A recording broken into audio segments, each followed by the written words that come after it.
Le Seigneur soit avec vous. Et avec votre esprit. Évangile de Jésus-Christ selon saint Luc. Gloire à toi, Seigneur. En ce temps-là, comme Jésus était en train de parler, une femme éleva la voix au milieu de la foule pour lui dire « Heureuse la mère qui t'a porté en elle et dont les seins t'ont nourri. » Alors Jésus lui déclara « Heureux plutôt ceux qui écoutent la parole de Dieu et qui la gardent. » Acclamons la parole de Dieu. Louange à toi, Seigneur Jésus.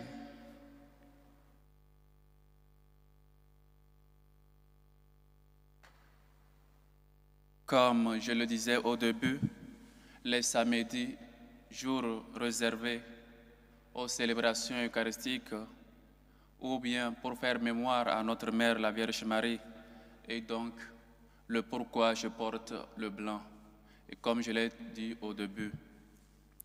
Et une dame, une femme, Jésus en train de parler, éleva la voix et dit « Heureuse la mère qui t'a porté en elle et les seins qui t'ont nourri. » Et Jésus répondit « Heureux plutôt ceux qui écoutent la parole de Dieu et la gardent. » À première vue, chers frères et sœurs, il peut nous paraître que Jésus n'a pas eu ce détail-là, ou bien de dire à la femme, tu as raison, ma mère est heureuse, elle est bien heureuse.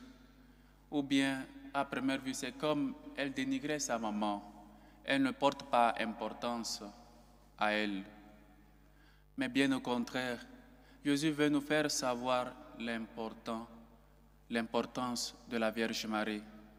L'importance de la Vierge Marie, elle est heureuse, elle est bien heureuse, non pas seulement parce qu'elle a engendré le Fils de l'homme, non pas parce qu'elle est mère de Dieu, Théotokos, mais plutôt elle a accepté, elle a marché selon la volonté de Dieu.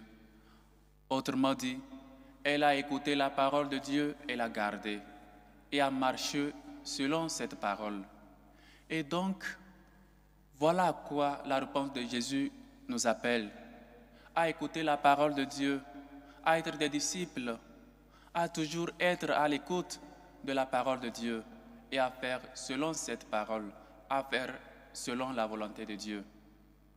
Et donc, Marie, elle est heureuse premièrement, elle est bien heureuse parce qu'elle a écouté la parole de Dieu, parce qu'elle a obéi à cette parole de Dieu.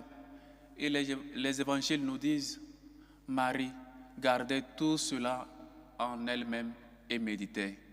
Voilà à quoi nous sommes appelés, chers frères et sœurs, à écouter la parole de Dieu, à lire la parole de Dieu.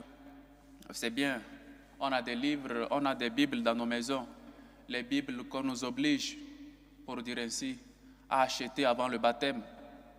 J'avais un curé qui, avant le baptême, disait aux catéchumènes, celui qui n'a pas de Bible ne sera pas baptisé.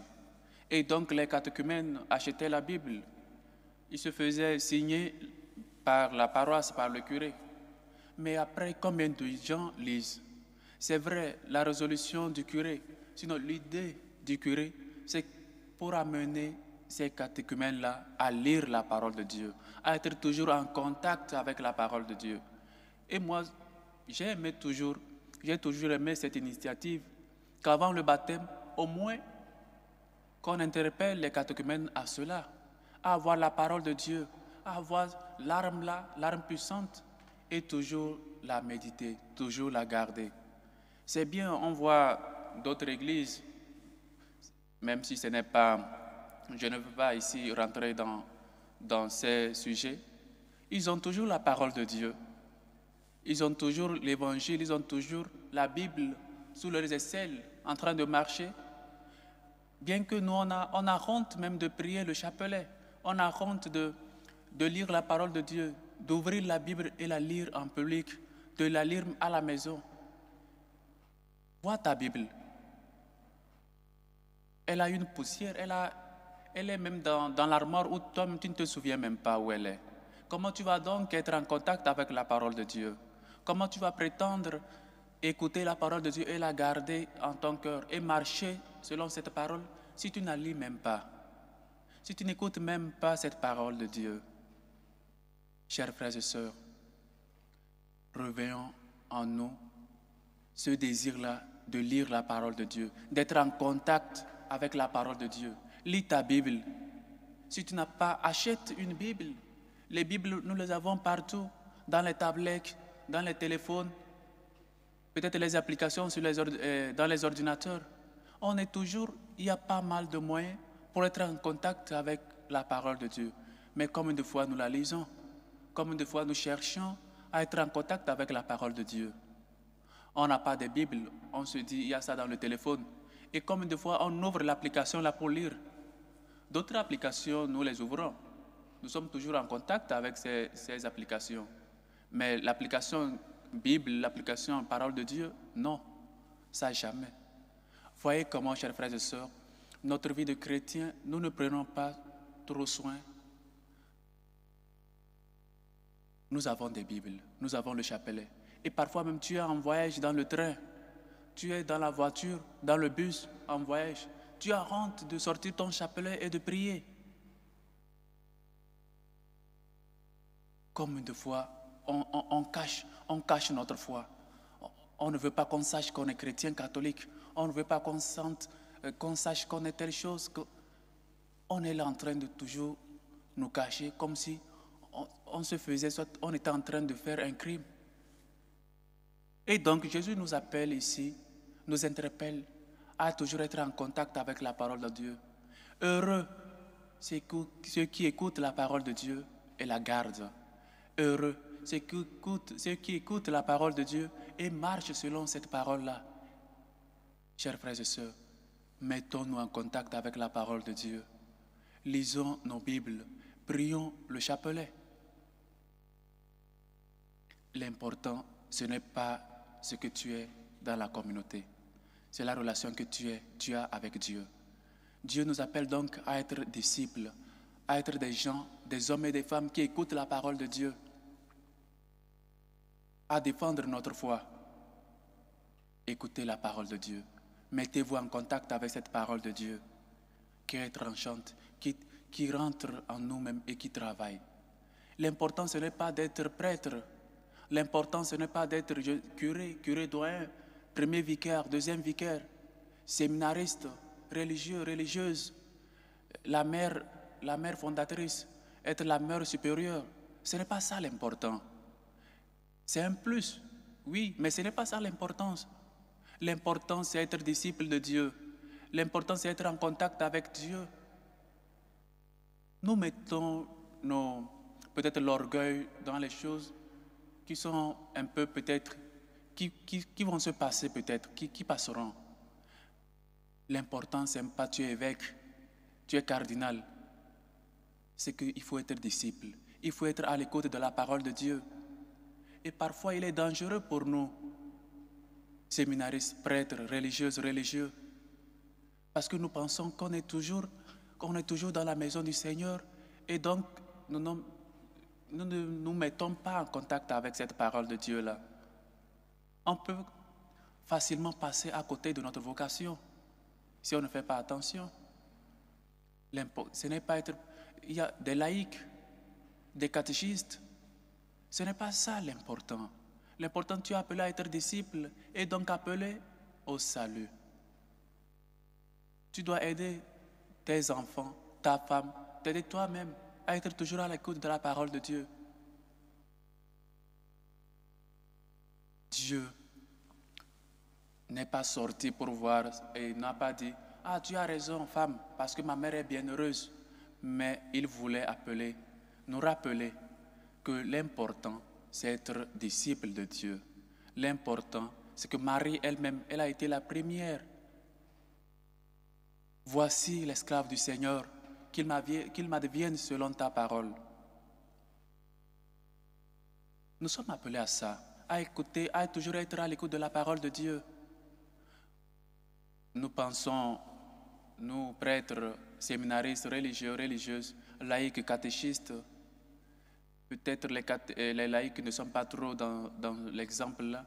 On pense que comme on est toujours dans la maison du Seigneur, on est toujours avec nos bréviaires, et donc c'est fini. Donc on est arrivé. Non. C'est un plus, comme je l'ai dit, mais on n'est pas arrivé. Il faut se faire disciple, il faut aller à l'école de Jésus, il faut apprendre, connaître Dieu. Et donc révisons nos Bibles, prenons nos Bibles et quittons un peu la poussière et lisons la parole de Dieu. Mettons-nous en contact avec cette parole de Dieu-là. Dieu veut que tu sois disciple. Être prêtre, c'est un plus. Être séminariste, c'est un plus. Être religieux, religieuse, c'est un plus. Être une mère fondatrice d'une communauté, c'est un plus. Être mère supérieure d'une communauté, c'est un plus. Catéchiste, c'est un plus. Et comme père de famille, tu dois veiller à ce que tes enfants aussi soient à l'écoute de la parole de Dieu. Et donc, les inviter à se mettre en contact avec cette parole de Dieu-là, qui s'est fait chair et qui habitait parmi nous. Dieu, Jésus lui-même.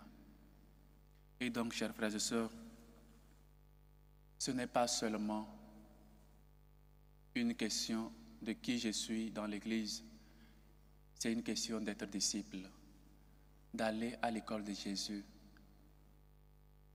Les disciples étaient toujours au pied de Jésus et l'écoutaient. Parfois, quand ils ne comprenaient pas, ils demandaient. Mais nous, on pense qu'on est arrivé.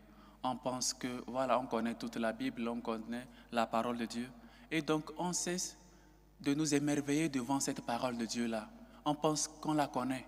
Quand tu prends ce verset-là, tu penses que c'est déjà lu. Les trucs qu'on se disait avant, vus quelque part. Non, la parole de Dieu, elle est toujours nouvelle. Il y a toujours de nouveaux messages. Et la preuve en est que tu ne peux pas dans l'homélie, soit dans une conférence, faire tout le contenu de l'évangile, même si c'est une seule phrase. Parce qu'il y a beaucoup de richesses là. C'est pourquoi il y a différents types d'homélie. Parce que le Seigneur t'inspire, il inspire à l'un autre chose, à l'autre d'autres choses encore. Mais c'est la même parole de Dieu. Elle a une richesse que personne ne peut avoir, ne peut contourner. C'est ça, chers frères et sœurs, à ce que nous sommes appelés. Chaque parole de Dieu, chaque lecture que nous faisons de la parole de Dieu, nous fait découvrir des choses nouvelles, nous fait sortir de nous-mêmes, nous fait émerveiller, nous met dans une joie incomparable. Chers frères et sœurs, c'est bien. Dieu, c'est bien, la Vierge Marie était la mère de Dieu. Mais elle est bienheureuse encore parce qu'elle est toujours disciple. Elle écoutait la parole de Dieu et la gardait et l'accomplissait et la gardait dans son cœur. Heureux ceux qui écoutent la parole de Dieu. Si nous prenons seulement cette phrase, tu es heureux actuellement aujourd'hui. Tu écoutes la parole de Dieu. Tu lis ta Bible. Tu pries ton chapelet, que tu as honte même de prier en public, que tu as honte même de faire un signe de croix en public. Jusqu'où nous allons arriver avec l'incapacité-là de prier en public, de manifester notre foi en public, de défendre notre foi. Et Jésus même nous l'a dit, celui qui me défend ici sur la terre, je me déclare pour lui devant mon Père qui est aux cieux. Et nous, on a honte ici sur la terre. Vous voyez comment, chers frères et sœurs, notre vie de foi, notre vie de chrétien n'est pas encore arrivée à sa maturité. Et donc, prions, chers frères et sœurs, en ce jour, samedi, où l'Église nous permet, dans sa sagesse, de célébrer celle-là qui a médité, qui a écouté la parole de Dieu et qui l'a gardée dans son cœur. Que la Sainte Vierge Marie intercède pour nous, pour que nous soyons des hommes et des femmes qui écoutent la parole de Dieu et qui la gardent. Loué soit Jésus-Christ. À jamais.